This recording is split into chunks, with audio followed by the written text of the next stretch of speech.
സംസ്ഥാന ഗവൺമെന്റ് എന്ന് പറയുന്നതും കേന്ദ്ര ഗവൺമെന്റിന്റെ സെൻട്രലി സ്പോൺസേഡ് സ്കീമുകൾ നടപ്പിലാക്കുന്ന ഒരു പദ്ധതിയാണ്. ഇനി വേണ്ട, നിങ്ങൾ റോഡുകളുടെ വികസനത്തെ കുറിച്ച് പറയുന്നില്ല. നിങ്ങൾ കേട്ടു നോക്കൂ. നാഷണൽ ഹൈവേ എന്ന് പറയുന്നത് പൂർണ്ണമായും നാഷണൽ ഗവൺമെന്റ് നടപ്പിലാക്കേണ്ട ഒരു സ്കീമാണ്. പക്ഷെ സംസ്ഥാന ഗവൺമെന്റ് അവരുടെ നേട്ടമായിട്ട് ചൂണ്ടിക്കാണിക്കുന്നത് എന്താണ്? അങ്ങനെ ഒരു സ്കീമിൽ ഞങ്ങൾ അങ്ങോട്ട് 5000 കോടി രൂപ കൊടുത്തു, അത് നടപ്പിലാക്കി. അപ്പൊ കേന്ദ്ര സ്കീമിൽ അങ്ങോട്ട് പൈസ ഇടാൻ, ചോദിക്കാതെ ഇടാൻ, അതിന്റെ പേരിൽ മെയിൻ അടിക്കാൻ സംസ്ഥാന ഗവൺമെന്റ് ഉണ്ട്. അങ്ങനെ ഈ സ്കീമില് ഇൻസെന്റീവ് കേന്ദ്രം കൊടുക്കുന്നുണ്ടെന്നുള്ളത് ശരിയാണ്. പക്ഷെ 2005 കേന്ദ്രം കൊണ്ടുവന്ന ഈ സ്കീം കേരളത്തിൽ നടപ്പിലായില്ല, 2006 നടപ്പിലായില്ല. 2007 VS ഗവൺമെന്റ് പൊളിറ്റിക്കൽ തീരുമാനമെടുത്തപ്പോഴാണ് ഈ സ്കീം നടപ്പിലാക്കാൻ തുടങ്ങിയത്. ഇവരെ നിയമിക്കുന്നത് സംസ്ഥാന ഗവൺമെന്റാണ്.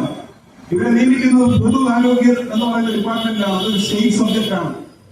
ഇവരെ പിരിച്ചുവിടുന്ന ഉത്തരവിറക്കിയത് സംസ്ഥാന ഗവൺമെന്റാണ്. 62ാമത്തെ വയസ്സിൽ പിരിച്ചുവിടണമെന്നുള്ള ഇപ്പോൾ മരവിപ്പിച്ചിരിക്കുന്ന ഉത്തരവിറക്കിയത് സംസ്ഥാന ഗവൺമെന്റാണ്. അപ്പോ വേതനം കൊടുക്കാനുള്ള ഉത്തരവാദിത്വം സംസ്ഥാന ഗവൺമെന്റിനാണ്. ഇത് ഞാൻ പറയുന്നത് മാത്രമല്ല, നിങ്ങളെല്ലാം ഇന്റർനെറ്റ് സൗകര്യമുള്ളതാണ്. നിങ്ങൾ പരിശോധിച്ച് നോക്കണം. നമ്മുടെ ദേശീയ മനുഷ്യാവകാശ commission, national human rights commission ഈ ഫെബ്രുവരി 25 അവർ എംപവറിംഗ് ആശാസ് എന്ന് പറഞ്ഞ ഒരു കോൺക്ലേവ് നടത്തി. അതിനുശേഷം നടത്തിയ വാർത്താ സമ്മേളനത്തിലും പിന്നീട് ഇഷ്യൂ ചെയ്ത പത്രക്കുറിപ്പിലും അവർ പറഞ്ഞിട്ടുണ്ട്, public health is A state subject and minimum wages is A state subject. Minimum കൂലി കൊടുക്കേണ്ടത് സംസ്ഥാനത്തിന്റെ വിഷയമാണ്. അപ്പൊ ഇവരെ തൊഴിലാളികളായിട്ട് അംഗീകരിക്കുന്നില്ലെങ്കിൽ അതിന്റെ ഉത്തരവാദി സംസ്ഥാന സർക്കാരാണ്. ഇവർക്ക് മിനിമം കൂലി കൊടുക്കുന്നില്ലെങ്കിൽ അതിന്റെ ഉത്തരവാദി സംസ്ഥാന സർക്കാരാണ്. എന്നിട്ട് ഇവർ പറയുന്നത്, നിങ്ങൾ മിനിമം കൂലി ചോദിക്കുന്നില്ലല്ലോ, നിങ്ങൾ കേന്ദ്രത്തിനോട് ചോദിക്കുന്നില്ലല്ലോ എന്ന് പറയാം. കേന്ദ്രത്തോട് ചോദിക്കാം, പക്ഷെ നിങ്ങൾ കൊടുക്കാനുള്ള കൂലി കൊടുക്കാത്തതിന്റെ ഉത്തരവാദിത്വം ആരുടെ പേരിലാണ് കേട്ടുകൾ. അതുകൊണ്ട് ഞാൻ പറയുന്നത് പറഞ്ഞ് അവസാനിപ്പിക്കുകയാണ്. ഞാൻ പറയുന്നത് ഇതാണ്, ഇവർ യാത്ര നടത്തുമ്പോൾ ഇവർക്ക് നന്നായിട്ട് അറിയാവുന്നതാണ് ഞാൻ വിചാരിക്കുന്നത്. അല്ലെങ്കിൽ ഞാൻ ഈ സമരപ്രവർത്തകരോടും കൂടി ഓർമ്മിക്കുകയാണ്, ഈ അധികാരി കണ്ണു തുറക്കും എന്ന് വിചാരിച്ച് ഈ സമരം നടത്തണ്ട. തിരുവനന്തപുരത്ത് എത്തുമ്പോഴും അദ്ദേഹത്തിന് കണ്ണു തുറക്കില്ല. കാരണം അദ്ദേഹത്തിന് അധികാരത്തിന്റെ ബാധിച്ചിരിക്കും, അദ്ദേഹത്തിന് കണ്ണ് കാണില്ല. പക്ഷെ ഈ യാത്ര നടത്തുന്നത് യഥാർത്ഥ ജനാധിപത്യത്തിലെ യഥാർത്ഥ യജമാനന്മാരായ ജനങ്ങളുടെ മുന്നിലാണ്.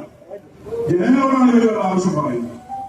ഈ നേതാക്കന്മാർ വീണ്ടും നമ്മളുടെ മുന്നിൽ വോട്ട് ചോദിച്ചു വരുന്ന ഘട്ടത്തിൽ അത് ഏത് രാഷ്ട്രീയ പാർട്ടിയുടെ ആയിക്കോട്ടെ, അവരോട് ഈ ചോദ്യം ചോദിക്കേണ്ട ബാധ്യത ഇവിടുത്തെ ജനങ്ങൾ ഏറ്റെടുക്കേണ്ടതുണ്ട്. അതുകൊണ്ട് ജനങ്ങളുടെ മുന്നിൽ അവരുടെ കേസ് അവതരിപ്പിക്കാൻ, അവരെ ഈ വിഷയം ബോധ്യപ്പെടുത്താൻ ഉള്ള യാത്രയാണ്. അതുകൊണ്ടാണ് ഈ യാത്ര വ്യത്യസ്തമാകുന്നത്. അതുകൊണ്ടാണ് ഇവരുടെ സമരയാത്രയിൽ തെരുവിൽ ഉറങ്ങി ഒരു PR ഏജൻസിയുടെയും സഹായമില്ലാതെ നിങ്ങളുടെ മുന്നിലേക്ക് വരുന്നത്. അതുകൊണ്ട് ഈ യാത്രയ്ക്ക് എല്ലാ ഐക്യദാർഢ്യവും നേരുന്നു. ഇത് കേരളത്തിലെ പൊതുജന മനസ്സ്, ജനാധിപത്യ മനസ്സ്, ഇടതുപക്ഷ മനസ്സ് ഏറ്റെടുക്കും എന്നെനിക്ക് പൂർണ്ണ വിശ്വാസമുണ്ട്. ഞാൻ ഈ പരിപാടി ഉദ്ഘാടനം ചെയ്തതായി പ്രഖ്യാപിച്ചുകൊണ്ട് അവസാനിപ്പിക്കുന്നു. താങ്ങി നിർത്തിക്കൊണ്ട് മുന്നോട്ട് പോയ ആളുകളാണ് ആശാവർക്കർമാർ. ഈ സംസ്ഥാന സർക്കാരിന് കോവിഡ് കാലത്ത് അംഗീകാരം നേടിക്കൊടുക്കാൻ ആരെയാണ് ചോദിച്ചാൽ അത് ആശാവർക്കർമാരാണ്. അത്തരത്തിൽ മാതൃകാപരമായ പ്രവർത്തനങ്ങൾക്ക് നേതൃത്വം കൊടുത്ത ആശാവർക്കർമാരുടെ അവരുടെ ന്യായമായ അവകാശങ്ങൾ ലംഘിച്ചുകൊണ്ട് മുന്നോട്ട് സർക്കാർ പോകുന്നിരിക്കുകയാണ്. നമുക്ക് നേരത്തെ ഇവിടെ സൂചിപ്പിച്ചതുപോലെ നീന്തൽക്കുളത്തിനും അതുപോലെ തന്നെ മറ്റ് ആവശ്യങ്ങൾക്കും ഒക്കെ തന്നെ വിദേശ ടൂറുകൾക്കൊക്കെ തന്നെ ഫണ്ട് അനുവദിച്ചുകൊണ്ട് കോടികൾ അനുവദിച്ചുകൊണ്ട് ഇപ്പോൾ വാർഷികം നടക്കുകയാണ്. കോടികൾ അനുവദിച്ചുകൊണ്ടാണ് വാർഷികം നടത്തുന്നത് സംസ്ഥാന സർക്കാരിന്. അപ്പൊ അത്തരത്തിലുള്ള കാര്യങ്ങളൊക്കെ നടക്കുകയും ഈ പാവപ്പെട്ട തൊഴിലാളികൾക്ക് മിനിമം കൂലി പോലും നൽകാതെ അവരെ പ്രയാസപ്പെടുത്തുന്ന സാഹചര്യമാണ് നമ്മൾ കണ്ടുകൊണ്ടിരിക്കുന്നത്. അതുകൊണ്ട് ഈ നമുക്കറിയാം ഈ ആവശ്യങ്ങൾ തികച്ചും ന്യായമായി സമരരീതി അതൊരു രാഷ്ട്രീയമോ മറ്റ് കക്ഷി ഭേദങ്ങളോ ഒന്നുമില്ലാതെ സത്യസന്ധമായ ആവശ്യത്തെ മാത്രം മുൻനിർത്തിക്കൊണ്ടുള്ള ഒരു സമരമാണ് ഇവിടെ നടന്നുകൊണ്ടിരിക്കുന്നത്. ഈ വ്യാപക സമരയാത്രയുടെ പ്രത്യേകിച്ച് പ്രസംഗിക്കേണ്ട ആവശ്യമില്ലാത്ത വിധത്തിൽ ഇവിടെ നല്ലൊരു നാടകം ഞാനൊരു നാടക പ്രവർത്തകൻ കൂടിയാണ് എന്നുള്ളതുകൊണ്ട് പറയാണ്. വളരെ നമുക്ക് പറയുവാനുള്ള കാര്യങ്ങൾ 100% കൃത്യമായി ശക്തമായി സംവേദനം ചെയ്യുന്ന ഒരു നാടകമാണ് ഇവിടെ അവതരിപ്പിക്കപ്പെട്ടിട്ടുള്ളത്. അതിന്റെ രചയിതാക്കളെയും അതിന്റെ സംവിധായകരെയും അഭിനേതാക്കളെയും ഞാൻ മുക്തകണ്ഠം പ്രശംസിക്കുകയാണ്. അതുപോലെ തന്നെ ഗായകന്മാരെയും പ്രശംസിക്കാതെ തരവില്ല. ഇവിടെ ഈ പരിപാടി ഈ മഴയത്താണ് നമ്മൾ നടക്കുന്നത്. ഒരു നീണ്ട പ്രസംഗത്തിന് അവസരമില്ല എന്നുള്ളതുകൊണ്ട് ഈ ഒരു സമരത്തിന്റെ എല്ലാവിധ ആശംസകളും അർപ്പിച്ചുകൊണ്ട് വളരെ നിസ്സംഗമായ രൂപത്തിലാണ് പെരുമാറിക്കൊണ്ടിരിക്കുന്നത്. ആശാമാർ എത്രത്തോളം പ്രാധാന്യമാണ് എന്നുള്ളത് നമുക്ക് പല ഘട്ടങ്ങളിലും ബോധ്യപ്പെട്ടതാണ്. പ്രത്യേകിച്ച് കേരളത്തിന്റെ സ്ഥിതി പറയുന്ന ആരോഗ്യരംഗത്ത് നമ്മൾ വളരെ ഒന്നാം സ്ഥാനത്ത് വളരെ മേൽനടിച്ചിരുന്നെങ്കിലും ഇന്ന് പല രോഗങ്ങളിൽ പറയുന്ന പ്രയാസപ്പെടുന്ന ഒറ്റനൂറ് ആൾക്കാരെ നമുക്ക് ഓരോ ഹോസ്പിറ്റലുകളിൽ പോയി കണ്ടു കഴിഞ്ഞാൽ നമുക്ക് വീട്ടിൽ പോകണമെങ്കിൽ 200 രൂപ അവർക്ക് വണ്ടി ചാർജ് കൊടുക്കണം. ആകെ കിട്ടുന്നത് 232 രൂപയാണ്. അത് 200 രൂപ ഓരോ ദിവസവും യാത്രയ്ക്ക് കൊടുത്തിട്ടാണ് ഈ ആശമാർ ഫീൽഡിൽ പോകുന്നത്. അന്ന് കോവിഡ് കാലത്ത് നമ്പർ 1 ആയിരുന്നു. പിന്നെ കേരളത്തിലെ ആശമാർ നമ്പർ 1, ഇപ്പോൾ പട്ടപൂജ്യം. അതേപോലെ തന്നെ കേരളവും കേന്ദ്രവും പിന്നെ ഒരു ബോൾ പോലെ അങ്ങോട്ടും ഇങ്ങോട്ടും തട്ടിക്കൊണ്ടിരിക്കുന്ന ഒരവസ്ഥയാണ് ഇന്ന് കേരളത്തിലെ ആശാവർക്കർമാർക്കുള്ളത്. അതുകൊണ്ട് തന്നെ ഈ ആശാ സമരം വിജയിപ്പിക്കണമെന്നുള്ളത് ഉത്തരവാദിത്വം എല്ലാ ആശാമാർക്കും വേണം. അതിനു വേണ്ടി നമ്മൾ എല്ലാവരും ഈ ഒരു സമര പരിപാടിക്ക് അവരുടെ കൂടെ ഉണ്ടാവുമെന്നും അതേപോലെ തന്നെ വിദ്യാർത്ഥിയുടെ കോൺഗ്രസിന്റെയും അതേപോലെ തന്നെ മഹിളാ കോൺഗ്രസിന്റെയും നേതാക്കന്മാർ നിങ്ങളുടെ കൂടെ ഉണ്ടാകുമെന്നും പറഞ്ഞുകൊണ്ട് ഇവിടെ അവർ അവതരിപ്പിച്ച നാടകത്തിന്റെ ടീമിനും അതേപോലെ തന്നെ നമ്മുടെ MA ബിന്ദുവിനും അതേപോലെ തന്നെ നമ്മുടെ ടീമിലെ 60 പേരോളം ഉണ്ട്. പേര് എല്ലാവരും അറിയില്ല. അപ്പൊ എല്ലാവർക്കും 1000 അഭിനന്ദനങ്ങൾ തൊട്ടുകൊണ്ട് അഭിനന്ദിച്ചുകൊണ്ട് ഈ ഒരു പരിപാടിക്ക് എല്ലാവിധ ആശംസകളായി കടന്നു വരുന്ന നമ്മുടെ വീട്ടിൽ അവർ അംഗമായി കടന്നു വരുന്ന ഏത് ദുരിതാവസ്ഥയിലും നമ്മളോടൊപ്പം ചേർന്ന് നിൽക്കുന്ന ആശാവർക്കർമാരെ നാം ചേർത്ത് പിടിക്കേണ്ടതുണ്ട്. അതിനു വേണ്ടിയുള്ള യാത്രയാണിത്. ഈ ചേർത്ത് പിടിക്കൽ ഈ അതിന്റെ യാത്രയിൽ എല്ലാവരും നയിക്കപ്പെട്ടുകൊണ്ട് മുന്നോട്ട് പോകണമെന്നും ഈ സമരത്തെ വിജയിപ്പിക്കണമെന്നും അഭ്യർത്ഥിച്ചുകൊണ്ട് തീർച്ചയായും ഈ സമയത്തെ മുന്നോട്ട് നയിക്കുന്നതിന് ഇതിന്റെ നേതൃത്വത്തിന് കഴിയട്ടെയെന്നും ഇത് കേരളത്തിലെ മുഴുവൻ ജനങ്ങളുടെയും വിജയമായിരിക്കും ഈ സമരത്തിൽ ലഭിക്കുമെന്ന് മാത്രം പറഞ്ഞുകൊണ്ട് ഞാൻ അവസാനിപ്പിക്കുന്നു. ഒരു സമരം ചരിത്രത്തിലുണ്ടോ സുഹൃത്തുക്കളെ? ഇതുപോലൊരു സഹന സമരം, ത്യാഗസമ്പൂർണമായ ഒരു സമരം ചരിത്രത്തിൽ ഇന്നുവരെ കണ്ടിട്ടുണ്ടോ നമ്മൾ? അതുപോലുള്ള ഒരു സമരമാണ് നടത്തിക്കൊണ്ടിരിക്കുന്നത്. അതിന് അത്യുജ്വല നേതൃത്വം നൽകുന്ന Kerala ASHA health workers association എന്നുള്ള സംഘടന ഇത് SUCയുടെ സമരമാണ് എന്ന് പറഞ്ഞു. ഞങ്ങളുടെ സംസ്ഥാന സെക്രട്ടറി ഉടനെ തന്നെ അത് നിഷേധിച്ചു. SUCയുടെ സമരമല്ലത്, SUCയുടെ സമരമല്ല ഇത് എന്ന് ഞങ്ങളുടെ സംസ്ഥാന സെക്രട്ടറി അതിനെ നിഷേധിക്കുകയും ഈ സമരം കക്ഷി രാഷ്ട്രീയത്തിലും ജാതി മതത്തിലും അതീതമായിട്ടുള്ള ഒരു പ്രക്ഷോഭമാണ്. SUCI കമ്മ്യൂണിസ്റ്റ് ഇന്ത്യയിലെ എല്ലാ ന്യായമായ ജനാധിപത്യ സമരങ്ങളെയും പിന്തുണയ്ക്കും. അതുപോലെ തന്നെ ആശാവർക്കർമാരുടെ സമരത്തെയും പിന്തുണക്കും എന്ന് ഞങ്ങൾ പറയുകയുണ്ടായി. ഇന്ന് കേരളത്തിലെ സാമൂഹ്യ മനസ്സാക്ഷിയുടെ ആകെ പിന്തുണയോടുകൂടി ഈ സമരം മുന്നേറുകയാണ്. ഈ സമരം പരാജയപ്പെടില്ല, ഇത് വിജയിക്കുക തന്നെ ചെയ്യും എന്ന് പ്രഖ്യാപിച്ചുകൊണ്ട് ഞാൻ എന്റെ വാക്കുകൾ അവസാനിപ്പിക്കും. ഇതുപോലൊരു സഹന സമരം, ത്യാഗസമ്പൂർണമായ ഒരു സമരം ചരിത്രത്തിൽ ഇന്നുവരെ കണ്ടിട്ടുണ്ടോ നമ്മൾ? അതുപോലുള്ള ഒരു സമരമാണ് നടത്തിക്കൊണ്ടിരിക്കുന്നത്. അതിന് അത്യുജ്വല നേതൃത്വം നൽകുന്ന Kerala ASHA health workers association എന്നുള്ള സംഘടന ഇത് SUCയുടെ സമരമാണ് എന്ന് പറഞ്ഞു. ഞങ്ങളുടെ സംസ്ഥാന സെക്രട്ടറി ഉടനെ തന്നെ അത് നിഷേധിച്ചു. SUCയുടെ സമരമല്ലത്, SUCയുടെ സമരമല്ല ഇത് എന്ന് ഞങ്ങളുടെ സംസ്ഥാന സെക്രട്ടറി അതിനെ നിഷേധിക്കുകയും ഈ സമരം കക്ഷി രാഷ്ട്രീയത്തിലും ജാതി മതത്തിലും അതീതമായിട്ടുള്ള ഒരു പ്രക്ഷോഭമാണ്. SUCI കമ്മ്യൂണിസ്റ്റ് ഇന്ത്യയിലെ എല്ലാ ന്യായമായ ജനാധിപത്യ സമരങ്ങളെയും പിന്തുണയ്ക്കും. അതുപോലെ തന്നെ ആശാവർക്കർമാരുടെ സമരത്തെയും പിന്തുണക്കും എന്ന് ഞങ്ങൾ പറയുകയുണ്ടായി. ഇന്ന് കേരളത്തിലെ സാമൂഹ്യ മനസ്സാക്ഷിയുടെ ആകെ പിന്തുണയോടുകൂടി ഈ സമരം മുന്നേറുകയാണ്. ഈ സമരം പരാജയപ്പെടില്ല, ഇത് വിജയിക്കുക തന്നെ ചെയ്യും എന്ന് പ്രഖ്യാപിച്ചുകൊണ്ട് ഞാൻ എന്റെ വാക്കുകൾ അവസാനിപ്പിക്കും.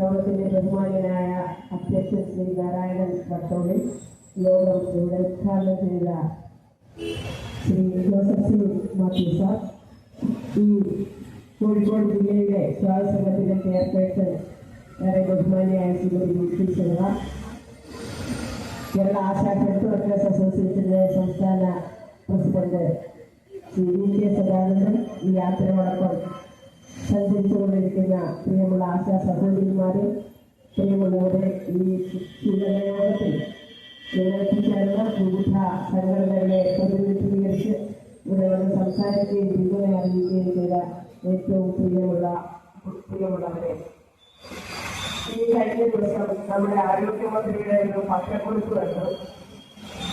അത് ഇന്ത്യയിൽ കേരളത്തിൽ 1ാം സ്ഥാനം കിട്ടിയതിന്റെ ഒരു പത്രക്കുറിപ്പാണ്. അതായത് നമ്മുടെ സിസ്റ്റം വളരെ മെച്ചപ്പെട്ടതായതുകൊണ്ട് 4 വർഷത്തിന് മുമ്പ് നടന്ന കോവിഡ് മരണങ്ങളുടെ ഒരു കണക്ക്, അതിന്റെ കണക്ക് എടുത്തുകൊണ്ടിരിക്കുകയാണ്. 4 വർഷം കഴിഞ്ഞിട്ടാണ് കൃത്യമായി വന്നത്. ആ കണക്കെടുപ്പിൽ വലിയ തെറ്റുകൂടാതെ അന്ന് കൊടുത്ത കണക്ക്, വലിയ തെറ്റുകൂടാതെ കൊടുത്തത് 1ാം സ്ഥാനം കേരളത്തിലാണ്. കോവിഡ് മരണത്തിന്റെ കണക്ക് കൊടുത്തത് അതിന് 1ാം സ്ഥാനം കേരളത്തിൽ കിട്ടിയിരിക്കുകയാണെന്നാണ് പറയുന്നത്. അപ്പൊ ആ കണക്ക് കൊടുത്തത് ആശാവർക്കർമാരാണ്. കോവിഡ് കാലമാണ് കേരളത്തിൽ ആശാവർക്കർമാരെ പൊതുസമൂഹത്തിൽ ഇത്രയും അധികം പൊതുസമൂഹവും പൊതുജനങ്ങളുമായി അവരെ ഹൃദയബന്ധമുള്ളവരാക്കി തീർത്തത്. ഈ സമരം ഞങ്ങൾ 95 ദിവസമായി Kerala ASHA health workers association നേതൃത്വത്തിൽ നടന്നുകൊണ്ടിരിക്കുന്ന സമരമാണ് ആശാ വർക്കർമാരുടെ ജീവിതം എന്താണെന്ന് പൊതുസമൂഹത്തിൽ കാണിച്ചു കൊടുക്കുന്നത്. ആശാ വർക്കർമാരെ ഈ സമൂഹം പരിഗണിക്കേണ്ടുന്നവരാണ്. ആശാ വർക്കർമാരുടെ പിന്തുണ, സമൂഹത്തിന്റെ പിന്തുണ ആശാ വർക്കർമാർക്കുണ്ടാവണം. സമൂഹത്തിന്റെ കരുതൽ ആശാ വർക്കർമാർക്കുണ്ടാവണം. ഈ സമൂഹം ആശാ വർക്കർമാരോടൊപ്പം നിൽക്കുന്നതാണ് എന്നുള്ളൊരു ബോധ്യം ഉണ്ടാക്കി കൊടുത്തത് കഴിഞ്ഞ 95 ദിവസമായി നമ്മൾ തിരുവനന്തപുരത്ത് നടത്തിക്കൊണ്ടിരിക്കുന്ന സമരമാണ്. ഞാൻ മറ്റു കാര്യങ്ങളിലേക്ക് ഒന്നും കാണിക്കുന്നില്ല. കാരണം ഇവിടെ നടന്ന നാടകവും അതിനുശേഷം നടന്ന ഉദ്ഘാടന പ്രസംഗവും ഇവിടെ മറ്റു വിവിധ രാഷ്ട്രീയ സംഘടനാ നേതാക്കൾ നടത്തിയ വിശദീകരണങ്ങളിലൂടെ ഈ സമരം, അതുമാത്രമല്ല കഴിഞ്ഞ 10-60 ദിവസം ഈ സമരം തുടങ്ങിയതിനു ശേഷം കേരളത്തിലെ മാധ്യമങ്ങൾ നൽകിയ പിന്തുണയും ഈ സമരത്തെ സംബന്ധിച്ച് ഏത് ഗ്രാമപ്രദേശങ്ങളിൽ ചെന്നാലും ആളുകൾക്ക് വളരെ കൃത്യമായി അറിയാം. എല്ലാവരും ആശാ സമര നേതാക്കന്മാർ പറയുന്ന അതേ കൃത്യതയോടെ, വ്യക്തതയോടെ, ആശയസ്ഥിരതയോടെ, ആ ഒരു കൃത്യമായ ലക്ഷ്യത്തോടെ ഇവിടെ അവതരിപ്പിക്കാറുണ്ട്. എല്ലാ സ്ഥലങ്ങളിലും അവതരിപ്പിക്കാറുണ്ട്. ഞങ്ങൾ പോലും അത്ഭുതപ്പെട്ടു പോകുന്നത് ഈ സമരത്തിന്റെ നാളുകളിലും ഈ സമരത്തെ എങ്ങനെയാണ് സർക്കാർ കൈകാര്യം ചെയ്തതെന്നും ഈ സമരം എങ്ങനെയാണ് സംഘടന മുന്നോട്ട് കൊണ്ടുപോകുന്നതെന്നും ഈ സമരം എന്തുകൊണ്ട് വിജയിക്കണമെന്നും എന്നുള്ളതെല്ലാം വളരെ കൃത്യമായി പറയുന്നത്. ഞാൻ ഇതിലേക്കൊന്നും കടക്കുന്നില്ല. മറിച്ച് ഈ സമരം ഇന്ന് സെറ്റിൽ ചെയ്യാതെ പോകുന്നത് ഇവിടെ ജോസഫ് സി മാത്യു സാർ അടക്കമുള്ളവർ സൂചിപ്പിച്ചതുപോലെ ഇന്ന് കേരളം ഭരിച്ചുകൊണ്ടിരിക്കുന്ന സർക്കാർ തൊഴിലാളികളുടെ പേര് പറഞ്ഞുകൊണ്ടാണ് അധികാരത്തിൽ കയറിയതെങ്കിലും അവർ തൊഴിലാളികളുടെ പക്ഷത്തല്ല, മുതലാളിമാരോടൊപ്പമാണ് എന്ന് ഉള്ളതുകൊണ്ടാണ് ഈ സമരം സെറ്റിൽ ചെയ്യാതെ പോകുന്നത്. അതല്ലാതെ ഈ സമരം നടത്തുന്നതിന് പിന്നിൽ നിക്ഷിപ്ത രാഷ്ട്രീയ താല്പര്യക്കാണ്, SUCI ആണ്, SDPI ആണ്, ജമാഅത്തെ ഇസ്ലാമിയാണ്, മദർ സഖ്യമാണ് എന്നൊക്കെ പറയുന്ന കാരണങ്ങൾ വെറും കാരണങ്ങൾ മാത്രമാണ്. മറിച്ച് നമ്മൾ സമരം നടത്തിക്കൊണ്ടിരിക്കുമ്പോൾ അവിടെ PSC റാങ്ക് ലിസ്റ്റിൽപ്പെട്ട 19 ദിവസം മാത്രം റാങ്ക് ലിസ്റ്റ് തീരാൻ കാലാവധിയുള്ള 10-50 പെൺകുട്ടികൾ, എല്ലാവരും 25 വയസ്സിന് താഴെയാണ്. ആ കുട്ടികൾ അവരുടെ റാങ്ക് ലിസ്റ്റ് തീരാൻ പോകുന്നതെന്ന് കണ്ടുകൊണ്ട് ആ സെക്രട്ടേറിയറ്റിനെ മുന്നിൽ വന്ന് ഒരുപക്ഷെ കേരളത്തിൽ ഞങ്ങളുടെ സമരം ഐതിഹാസിക സമാനങ്ങളില്ലാത്തതെന്ന് പറയുന്നത് പോലെ തന്നെ ഇതിന് മുമ്പില്ലാത്ത തരത്തിൽ, കണ്ടിട്ടില്ലാത്ത തരത്തിലുള്ള സകല സമരം പെൺകുട്ടികൾ നടത്തുന്നുണ്ട്. അത് ഞങ്ങൾ അമ്മമാരെന്നുള്ള നിലയിൽ ഞങ്ങളുടെ സമരത്തിൽ ഞങ്ങൾ അവിടെ ഒത്തിരിയേറെ ബുദ്ധിമുട്ടുകൾ സഹിക്കും. പൊടി വെയിലത്തിരുന്നു, കഠിനമായ മഴയിലും മഞ്ഞിലും എല്ലാത്തിലും ഞങ്ങൾ ഇരുന്നു. ഞങ്ങൾ അതെല്ലാം സഹിക്കാൻ തയ്യാറാണ്. കാരണം ഞങ്ങൾ ജീവിതം കുറച്ച് കഴിഞ്ഞവരാണ്, ജീവിത പ്രയാസങ്ങൾ മനസ്സിലാക്കിയിട്ടുള്ളവരാണ്. പക്ഷെ ഈ കുട്ടികൾ, ഞങ്ങളുടെ മക്കളുടെ പ്രായമുള്ള കുഞ്ഞുങ്ങൾ കുട്ടികളിടയുമ്പോഴും ആ റോഡിൽ ശൈലപ്രദർശനം നടത്തുമ്പോഴും കയ്യിൽ കർപ്പൂരം കത്തിച്ച് വെക്കുമ്പോഴും സ്വന്തം ശരീരത്തിൽ നിന്ന് രക്തം കൂട്ടിയെടുത്ത് അതുകൊണ്ട് ഉത്തരവാദിത്വം എഴുതുമ്പോഴും ഞങ്ങൾക്ക് സഹിക്കാനും കണ്ടെടുക്കാനും കഴിയില്ല. കേരളം മുഴുവൻ ആ കുഞ്ഞുങ്ങളോടൊപ്പം നിന്ന് കണ്ണീർ വാങ്ങും എന്നാണ് ഞാൻ മനസ്സിലാക്കുന്നത്. ഈ ഈസ്റ്ററിന്റെ ദിവസം കണ്ണുനീർ വാർത്തുകൊണ്ടാണ് ആ കുട്ടികൾ ആ സമരഭൂമിയിൽ പോയത്. അവരുടെ പിന്നിൽ ഒരു വനവിശക്തിയും ഉണ്ടായിരുന്നില്ല, ഒരു SUCI ഉണ്ടായിരുന്നില്ല, ജമാഅത്തെ ഇസ്ലാമി ഉണ്ടായിരുന്നില്ല, ഒരു BJP-കാരനും ഉണ്ടായിരുന്നില്ല, UDF-കാരനും ഉണ്ടായിരുന്നില്ല. പക്ഷേ ആ സമരം സെറ്റിൽ ചെയ്ത സർക്കാർ സെറ്റിൽ ചെയ്തില്ല. ആ കുഞ്ഞുങ്ങൾ സമരം തുടങ്ങുന്നതിലും AKG സെന്ററിൽ പോയി. കാരണം അന്ന് വരെ അവരെ പറഞ്ഞ് പറ്റിച്ചു വെച്ചിരുന്നു, നമ്മുടെ സർക്കാർ നിങ്ങൾക്ക് വേണ്ടത് ചെയ്യുന്നത്. AKG സെന്ററിൽ ചെന്നപ്പോൾ പാർട്ടി സംസ്ഥാന സെക്രട്ടറി പറയുകയാണ്, നിങ്ങൾ ഒരാളിന്റെ ആവശ്യത്തിന്റെ പേരിൽ അവിടെ പോയി ആത്മഹത്യ ചെയ്താൽ, പെട്രോൾ വെച്ച് കത്തിച്ചാൽ, തൂങ്ങിച്ചത്താൽ ഞങ്ങൾക്ക് ഒരു ചുക്കുമില്ല എന്ന് പറയുന്ന അവസ്ഥയിലേക്ക് AKG സെന്ററിൽ ഇരുന്നു കൊണ്ട് ഒരു കമ്മ്യൂണിസ്റ്റ് പാർട്ടി എന്ന് അവകാശപ്പെട്ട ഒരു പ്രസ്ഥാനത്തിന്റെ നേതാവിന് പറയാൻ ഈ കേരളത്തിൽ നിന്ന് ചങ്കൂറ്റമുണ്ടാകുന്ന തരത്തിലേക്ക് ആ പ്രസ്ഥാനം അധപ്പതിച്ചു പോയി. അല്ലാതെ അവരുടെ കൂടെ ഒരു രാഷ്ട്രീയ പ്രസ്ഥാനം ഉണ്ടായിരുന്നില്ല. അവർ ആവശ്യപ്പെട്ടത് ഞങ്ങളെ യോഗ്യരായവർക്ക് വേണ്ടി നിങ്ങൾ കുറച്ചു നാൾ കൂടി ഈ റാങ്ക് ലിസ്റ്റ് നീട്ടി തരും. ഡിഗ്രിക്കും PGക്കും 1 റാങ്ക് വാങ്ങിച്ച കുട്ടികൾക്ക് ഉൾപ്പെടെയുണ്ടായിരുന്നു. PSC ടെസ്റ്റിൽ 150 താഴെ റാങ്കിൽ വന്ന കുട്ടികളുണ്ടായിരുന്നു ആ കൂട്ടത്തിൽ. എത്ര ക്രൂരമായാണ് ആ കുഞ്ഞുങ്ങളോട്. നമ്മുടെ മുഖ്യമന്ത്രി നടക്കുമ്പോൾ കൊച്ചുമോനെ കയ്യിൽ പിടിച്ചാലേ നടക്കത്തുള്ളൂ. ആ കൊച്ചുമോനെ വേണ്ടിയാണ് നിയന്ത്രിക്കാൻ ഉണ്ടാക്കിയതാണ് ജോസഫ് മാത്യു സാർ പറഞ്ഞത്. അത്രയ്ക്ക് കരുതലാണ് കൊച്ചുമോനെ, മകളെ അത്രയ്ക്ക് കരുതലാണ്. നിയമസഭയ്ക്കുള്ളിൽ ആരെങ്കിലും മകളുടെ കാര്യം ഒരു വാക്ക് പറഞ്ഞാൽ അവരെ കരുതലിന് വേണ്ടിയിട്ടാണ് മുഖ്യമന്ത്രി ഇടപെട്ടുകൊണ്ടിരിക്കുന്നത്. ആ മുഖ്യമന്ത്രിയുടെ മുന്നിലാണ് അദ്ദേഹത്തിന്റെ കൊച്ചുമകനേക്കാൾ 5-10 വയസ്സിന് മൂപ്പുള്ള ഈ കുഞ്ഞുങ്ങൾ ഇത്രയും സ്വയംഭീരമായിട്ടുണ്ട്. അവരുടെ ജീവിതത്തിന് വേണ്ടി, മറ്റൊന്നിനു വേണ്ടിയല്ല, ജീവിതത്തിന് ഒരു സുരക്ഷിതത്വമുണ്ടാകാൻ വേണ്ടിയിട്ട് അവർ സമരം നടത്തിയത്. ആ സമരത്തോട് കാണിച്ച ക്രൂരത അത് തന്നെയാണ് അവരുടെ സമീപനം. തൊഴിലാളി സമരങ്ങളുടെ പേര് പറഞ്ഞുകൊണ്ടിരിക്കുന്ന തൊഴിലാളി സമരങ്ങൾ അലർജിയാണ്. 1 റാങ്ക് വാങ്ങിച്ചിരിക്കുന്ന ഈസ് ഓഫ് ഡൂയിങ് ബിസിനസ്സുകൾ സമരരഹിതമായ ഒരു സംസ്ഥാനം സൃഷ്ടിച്ചുകൊടുത്തതിനാണ് 1 റാങ്ക് നരേന്ദ്രമോദിയുടെ കയ്യിൽ നിന്ന് വാങ്ങിച്ചിരിക്കുന്നത്. അതുകൊണ്ടാണ് ഈ സമരത്തെ കുറിച്ച് ചോദിച്ചപ്പോൾ ബഹുമാനപ്പെട്ട മുഖ്യമന്ത്രി പറഞ്ഞത്, അങ്ങനെ സമരങ്ങളിലൂടെ എല്ലാ നേതാക്കളും ധാരണ ഉണ്ടായിരുന്നത് ശരിയല്ല എന്ന് അദ്ദേഹം പറഞ്ഞു. ആ സമീപനം കൊണ്ടാണ് ഈ സമരം തൊട്ടുപിടിപ്പാണ് പോകുന്നത്. അത് കേരള സമൂഹം ഈ സമരം 95 ദിവസം മുന്നോട്ട് കൊണ്ടുപോകാൻ കേരളത്തിലെ ആശാവർക്കർമാർക്ക് അത് കേൾപ്പില്ല. കാരണം 2 മാസമായി ഓർഡർ കിട്ടിയിട്ട് ഒരു 100 രൂപ വണ്ടി കൂടിയെടുത്ത് സമരം പദ്ധതി വരാൻ ആശാവർക്കർമാർക്ക് കഴിയില്ല. അത്രത്തോളം ദരിദ്രമായ കുടുംബ സാമ്പത്തിക അവസ്ഥയിൽ നിന്ന് വരുന്നവരാണ്. അങ്ങനെ കഴിയാത്ത ആളുകളെ ഈ സമരം 95 ദിവസം മുന്നോട്ട് കൊണ്ടുപോയത് ഈ കേരള സമൂഹം ഒന്നടങ്ങളിൽ കൊണ്ട് ഞങ്ങൾക്ക് നൽകിയ പിന്തുണയാണ്. ആ പിന്തുണയാണ് കേരളത്തിന്റെ ചെല്ലുമ്പോൾ ഞങ്ങൾ കാണുന്നത്. ഞങ്ങൾക്ക് പരിചയമില്ലാത്തവർ, ഞങ്ങളെ കണ്ടിട്ടില്ലാത്തവർ, അല്ലെങ്കിൽ ഞങ്ങൾ ഏതാനും പേരെ ടെലിവിഷനിലൂടെ മാത്രം കണ്ടാണെങ്കിൽ ഞങ്ങളെ ഹൃദയത്തോട് ചേർത്ത് പിടിക്കുന്നു. അവരുടെ കുടുംബാംഗങ്ങളെ പോലെ കണ്ട് ഒരുപക്ഷെ മറ്റ് എല്ലാ പ്രതിബദ്ധങ്ങളെയും മലയാളികൾ വന്നു നിൽക്കുന്ന ഇത്രയും ആളുകൾ തടിച്ചുകൂടി നിൽക്കുന്നത് കേരളത്തിലെ ഒരു ഏറ്റവും കുറച്ച് വരുമാനമായി ഒരു തൊഴിൽ വിഭാഗം നടത്തുന്ന സമരത്തെ ചേർത്ത് പിടിക്കാൻ കേരളം ഒന്നടങ്കം ഒരൊറ്റ മനുഷ്യരെ പോലെ ഇങ്ങനെ നിൽക്കുന്നത് ഞങ്ങൾ അഭിമാനത്തോടെയും സന്തോഷത്തോടെയും കാണുകയാണ്. ഈ കരുതലും ഈ പിന്തുണയുമാണ് ഈ സമരം ഇങ്ങനെ കൊണ്ടുപോകാൻ. കാസർഗോഡ് നിന്ന് യാത്ര ആരംഭിക്കാൻ ഈ കാലാവസ്ഥ മോശമായിരിക്കുന്ന സാഹചര്യത്തിലും ഞങ്ങൾക്ക് യാത്ര നടത്തി വിജയിപ്പിക്കുവാൻ ഞങ്ങൾ അത് കഴിയുമെന്ന് ഞങ്ങൾക്ക് വിശ്വാസം നൽകിയത്, അല്ലെങ്കിൽ ഞങ്ങൾ അതിന് പ്രാപ്തമാണെന്ന് ഞങ്ങളെ ബോധ്യപ്പെടുത്തിയത് കേരളത്തിലെ യഥാർത്ഥ ഇടതുപക്ഷ മനസ്സാക്കി ഞങ്ങളോടൊപ്പം ഉണ്ട് എന്ന് ഞങ്ങൾക്ക് ബോധ്യപ്പെട്ടു. കേരളത്തിന്റെ യഥാർത്ഥ രാഷ്ട്രീയ ബോധമുള്ളവർ, കേരളത്തിന്റെ സമരപാരമ്പര്യം അറിയുന്നവർ, ഈ കേരളത്തിൽ നീതിബോധമുള്ള മനുഷ്യർ അവശേഷിച്ചിട്ടുണ്ട് എന്നുള്ള പൂർണ്ണ ബോധ്യമാണ് ഈ പ്രതികൂലമായ കാലാവസ്ഥയെ തരണം ചെയ്തുകൊണ്ട് ഈ സമരം കേരളമെമ്പാടും ഈ സമരവുമായി യാത്ര ചെയ്ത് ഈ ഇടതുപക്ഷത്തിന് അവകാശപ്പെടുന്നവരുടെ ഈ നെറികേട്, ഈ ജനാധിപത്യ വിരുദ്ധത, ഈ തൊഴിലാളി വിരുദ്ധത ജനങ്ങളുടെ ഇടയിൽ കൊണ്ടുവന്നെത്തിച്ചുകൊണ്ട് ഇവരെ ഈ കേരളത്തിൽ വളർന്നു വരാൻ നിരവധിയായ തൊഴിലാളി സമരങ്ങൾ വളർന്നു വരേണ്ടിയിരിക്കുന്നു. അത് ഒരു ആവശ്യകതയാണ് ഈ കാലഘട്ടത്തിന്റെ.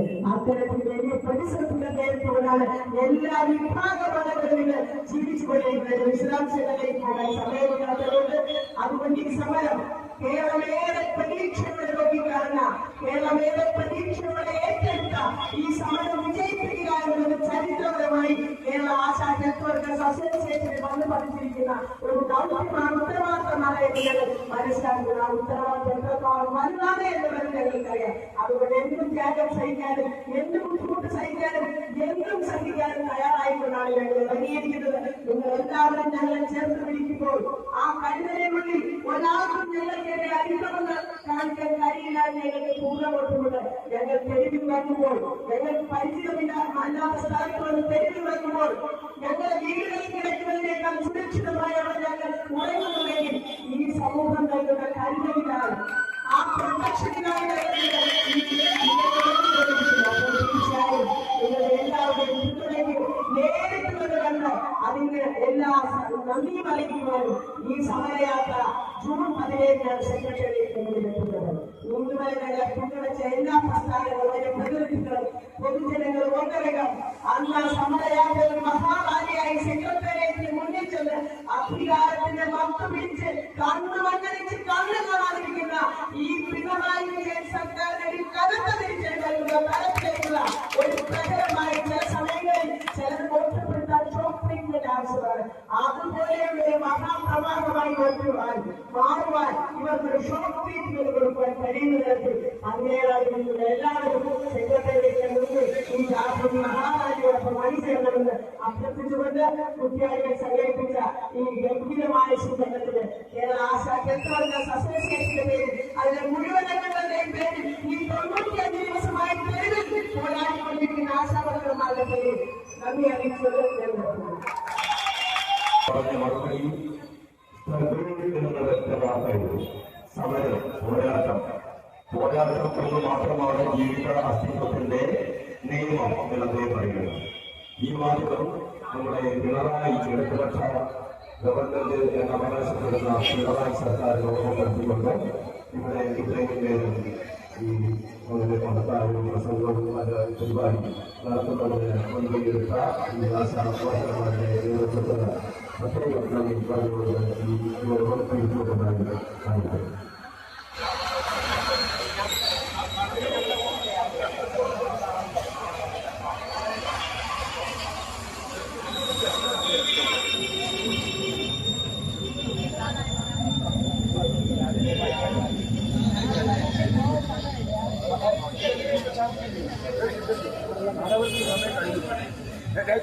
ശബരിയാത്രയുടെ അടുത്ത സ്വീകരണ സ്ഥലം നാദാപുരമാണ്.